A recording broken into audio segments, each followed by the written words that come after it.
আসসালামু আলাইকুম। টেকনাইমে আপনাকে স্বাগতম। আমরা যারা ডেস্কটপ ইউজার তাদের বেশিরভাগ মানুষের কাছে ওয়েবক্যাম থাকে না। বিশেষ করে যারা স্টুডেন্ট, এত টাকা খরচ করে তাদের কাছে ওয়েবক্যাম কেনা কষ্ট হয়ে পড়ে। জুম অথবা গুগল মিটে বা মেসেঞ্জারে কথা বলতে গেলে আমাদের ওয়েবক্যামের প্রয়োজন হয়। কিন্তু যাদের কাছে ল্যাপটপ আছে তাদের ল্যাপটপের ডিফল্ট একটি ক্যামেরা দেওয়া থাকে, তাই তাদের ওয়েবক্যামের প্রয়োজন পড়ে না। যাদের ওয়েবক্যাম নাই, ভিডিওটি শুধুমাত্র তাদের জন্য। এই ভিডিওটি আমি আপনাদের দেখাবো কীভাবে আপনি আপনার হাতে থাকা স্মার্টফোনটিকে ওয়েবক্যাম হিসেবে ব্যবহার করবেন।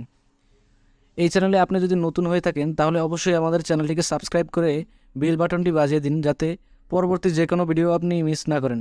চলুন স্ক্রিনে যাওয়া যাক।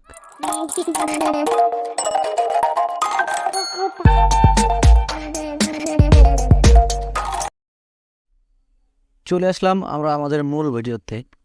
মূল ভিডিওতে আসার পরে আপনারা যে কোনো একটি ব্রাউজার ওপেন করবেন। ব্রাউজারের সার্চ বারে গিয়ে লিখবেন ইরান ওয়েবক্যাম। আমি বানানটা স্ক্রিনে দিয়ে দিচ্ছি। ইরান ওয়েবক্যাম লিখে সার্চ দিবেন। সার্চ দেওয়ার পরে প্রথমে যে ওয়েবসাইটটি শো করতেছে ওই ওয়েবসাইটে ক্লিক করবেন। ক্লিক করার পরে এমন একটি ইন্টারফেস শো করবে। এখানে এসে আপনি যদি উইন্ডোজ ইউজার হয়ে থাকেন তাহলে উইন্ডোজে ক্লিক করুন। যদি আপনি ম্যাক ইউজার হয়ে থাকেন তাহলে ম্যাক ক্লিক করুন, এবং উবুন্টু ইউজার হয়ে থাকলে উবুন্টু ক্লিক করে ডাউনলোড করে নিন। আমি উইন্ডোজ ইউজার, তাই আমি উইন্ডোজের জন্য সফটওয়্যারটি ইনস্টল করে নিচ্ছি।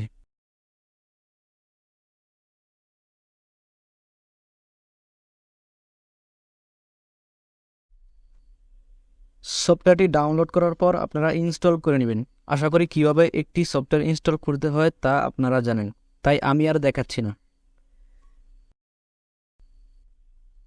এরপর সফটওয়্যারটিকে আপনারা ওপেন করে নেবেন। ওপেন করার পর আপনাদের সামনে এমন একটি ইন্টারফেস শো করবে। এটা সফটওয়্যারটির মেইন ইন্টারফেস। এখানে লেখা আছে আপনার পিসি এবং ফোন সেম ওয়াইফাইতে কানেক্টেড থাকতে হবে, তাছাড়া ওয়েবক্যামটি চলবে না, এবং ফোনেও অ্যাপসটি ওপেন থাকতে হবে। তাহলে আপনার ফোনের ক্যামেরার অ্যাক্সেস নিয়ে পিসিতে আপনাকে ভিডিওটি শো করবে। এবার মোবাইলের প্রক্রিয়াটা দেখাচ্ছি। মোবাইলটি হাতে নিয়ে প্লে স্টোরে চলে যাবেন। প্লে স্টোরে গিয়ে সার্চ বারে লিখবেন ইরান ওয়েবক্যাম। ইরান ওয়েবক্যাম লিখে সার্চ দেওয়ার পর আপনাদের সামনে এই অ্যাপসটি চলে আসবে। এটি আপনারা ইনস্টল দিয়ে নেবেন।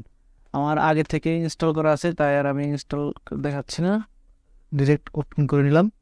এরপর ডাইরেক্ট কন্টিনিউ করে সব কিছু অ্যালাউ করে দেবেন।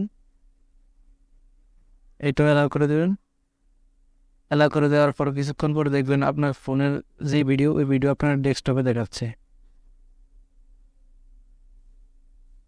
এই যে দেখেন আমার ফোনে যে ভিডিওটা, সেম ভিডিওটা আমার ডেস্কটপেও দেখাচ্ছে।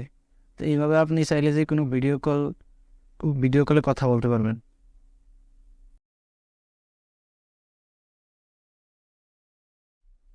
তো এই ছিল আমাদের আজকের ভিডিও।